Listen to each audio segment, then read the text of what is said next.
A year ago last month, Indiana Attorney General Todd Rokita and then Governor Eric Holcomb announced they were seeking to resume executions. 15 years after the state's last, Joseph Corcoran of Fort Wayne was put to death the week before Christmas of 2024. Many remember Corcoran was convicted of killing his brother and 3 others here in Fort Wayne back in 1997. Benjamin Ritchie was next in line.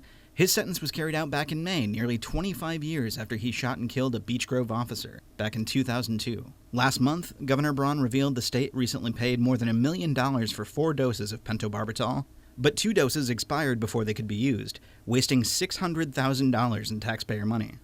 Governor Braun said he wouldn't support the state buying any more, just to let it expire. Which I think people agree is good financial sense because it's a very expensive drug. And now it seems like we're going to authorize a dose for Roy Lee Ward. Right now, the execution date that's been set for Ward is tentative. The governor, his office, has said that assuming that date sticks, they're not going to purchase that drug until closer to that date to ensure that it does not expire. But who is Ward? We're taking a look back at the original trial as it played out. The details inside this report from WFIE in Evansville are extremely difficult to hear and may not be for everyone at home. About a dozen friends and relatives of the Payne family sat through the graphic testimony.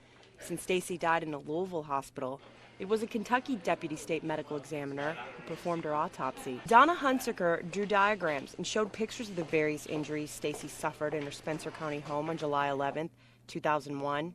Vaginal cuts and bruises from sexual assault. A gaping wound to her neck so deep it slashed her windpipe and jugular vein. And a cut that went from her abdomen all the way around to her back that nearly cut the 15-year-old in half. In 45 minutes, they came back with the recommendation that Roy Lee Ward be sentenced to death. Nearly 20 years later, the state says Ward has exhausted his appeal attempts and looks to move forward with his execution as soon as October.